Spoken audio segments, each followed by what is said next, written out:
Oke teman-teman, berjumpa lagi ya pada kesempatan kali ini sambil kita sharing teman-teman ya.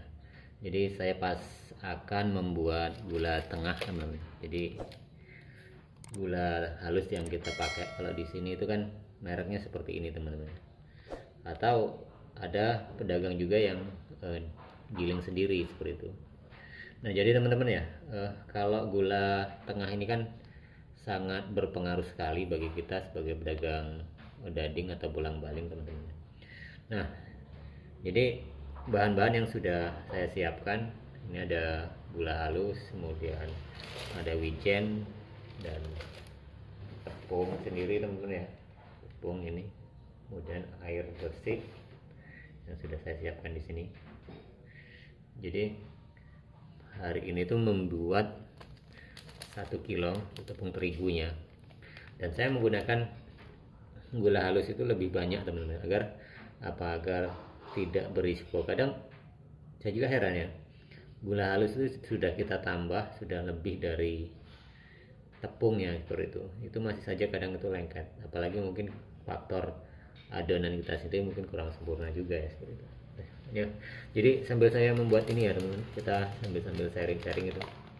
Jadi memang kalau gula halus ini ya teman, memang harus kualitasnya memang harus terjamin ya. Jadi teman-teman pernah ada yang menanyakan juga gitu kan, bagaimana sih kualitas gula halus yang berkualitas gitu kan. Jadi memang di setiap daerah itu tentunya merek ataupun apa ini kan berbeda-beda teman. Kalau di sini ya saya ketemunya seperti ini, Ratu gitu kan. Tapi kalau waktu di Jawa itu kan banyaknya home industry, artinya industri rumah-rumahan ataupun giling. Kalau dia toko bahan kue gitu kan, atau bahan-bahan kue, biasanya mereka itu menggilingkan sendiri ya, sehingga mereka jual seperti itu. Nah tapi kalau di luar Pulau Jawa itu memang produk pabrikan ya seperti ini. Bahkan waktu saya di Kalimantan, kemudian di Palembang dulu, itu model pabrikan seperti ini, kemasan gini. Nah, ini. Tapi ini kalau yang merek ini di sini teman-teman, kan saya di Lampung ya. Ini memang produk asli dari Lampung seperti itu. Jadi gulanya itu memang ini kalau teman-teman bisa lihat mungkin agak kayak berdebu gitu teman-teman ya. Padahal kalau kita giling sendiri itu biasanya dia agak kental gitu. Jadi kalau di ini kan tidak terbangan. Ini kalau kita curahkan gini, itu terbang kayak berdebu-debu kecil. Nah tapi yang saya rasakan gula ini ya memang sudah lumayan lah gitu kan. Itu begitu juga waktu di Kalimantan ada beberapa produk dari brand ya, brand gula halus ini ya harus memilih dulu gitu mana yang paling baik. Ternyata memang kita harus mempunyai pilihan yang terbaik mungkin. Nah ini sudah saya masukkan teman-teman. Ini untuk gula halusnya itu 1 kilo, karena 1 kilo lebih ya. Ini kan kalau segini itu seperempat kilo ataupun 250 gram ya, atau ini 1 kilo seperempat ya teman-teman, 1 kilo seperempat atau 1250 gram. Kemudian kalau untuk wijennya itu biasanya ya cuma berapa ya, 200 gram atau 250 gram tergantung ya. Oke, saya kirakan aja ya.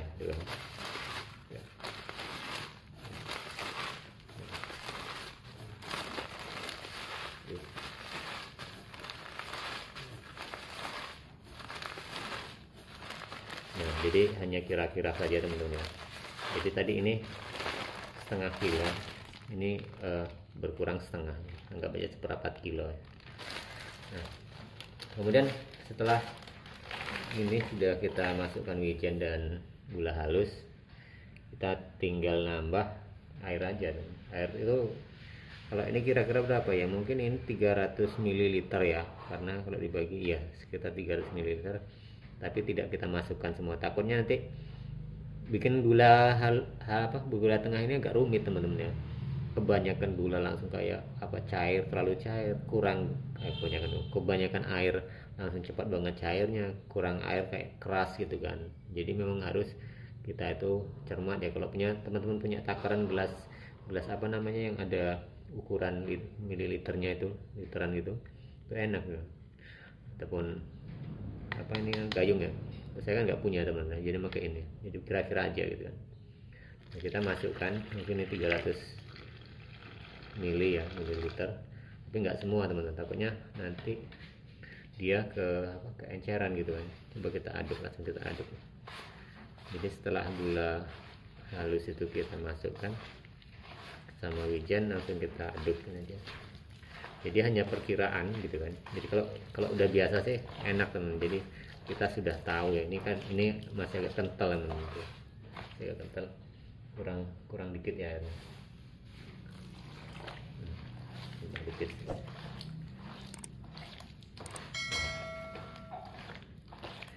Jadi memang gula kurang dikit juga gitu.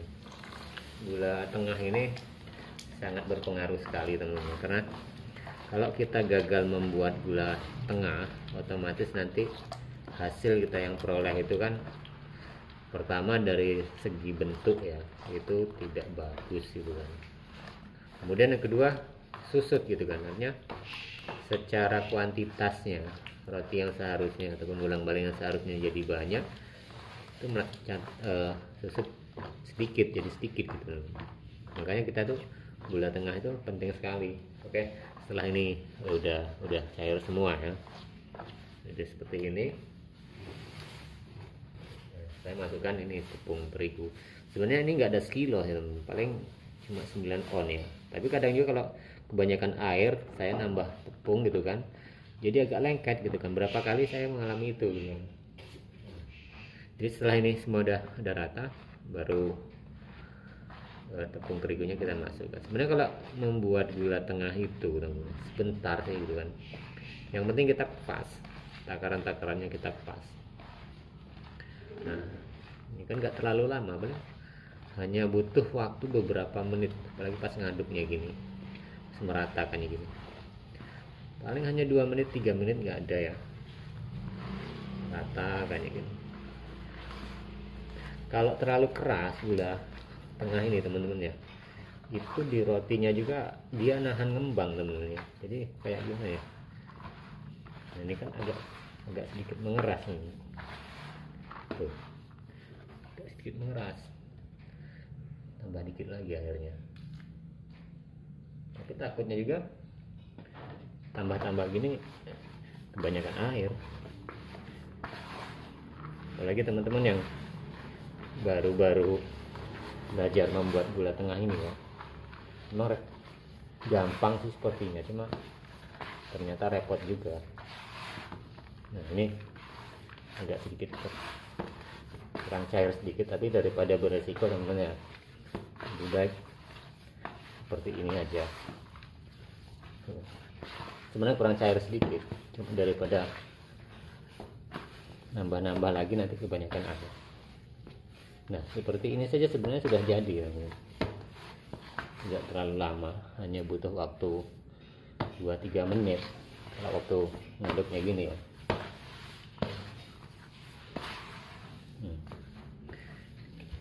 Kurang dikit gitu kan, kurang lembek dikit. Jadi besok kalau sampai 2 hari ini pas gitu kan. Saya kan ini buatnya karena bikin dikit ya, jadi untuk 2 hari, jadi bagi 2, besok sama besoknya. Nah, perlu teman-teman ketahui ya, kalau gula kayak gini itu kan gula tengah ya, kan nggak bisa teman-teman itu langsung buat kita langsung dipakai gitu. Intinya langsung dipakai karena harus besok bagusnya ya, minimal lah kalau kita mau mendadak itu 1 jam atau 2 jam. Kalau kita langsung kayak gini, kita mau melebarkannya itu kan sulit otomatis. Gimana coba itu, apalagi kalau yang terlalu lembek gitu. Ini aja sebenarnya kurang lembek sedikit gitu kan, tapi daripada beresiko ya sudah gitu kan. Nah, kemudian gimana setelah ini? Nah, ini kita masukkan ke dalam kantong plastik ya, yang udah diolesin minyak goreng, jadi tidak lengket. Dan ini membantu ya, semakin padat, sehingga kalau dipakai besok itu sudah bagus ya. Karena memang saya bilang ya teman, kalau gula tengah ini memang sangat berisiko dan riskan sekali. Kalau ini gagal ya kita akan gagal juga hasilnya ya, tidak sesuai dengan tidak maksimal lah gitu, seperti itu. Nah, jadi sebenarnya tidak terlalu repot membuat gula tengahnya. Nah, jadi itu ya teman-teman, sedikit sharing kita sambil saya membuat gula tengah. Semoga ini bermanfaat ya. Ya mungkin kalau ada kurangnya saya membuat seperti ini, ya itulah yang perlu kita perbaiki bersama ya. Oke teman-teman, makasih. Ini mau saya masukkan ke dalam kantong plastik ini, jadi buat besok. Terima kasih buat teman-teman yang menyimak selalu ya channel saya dan menyupport selalu. Kita berjumpa lagi di video-video berikutnya.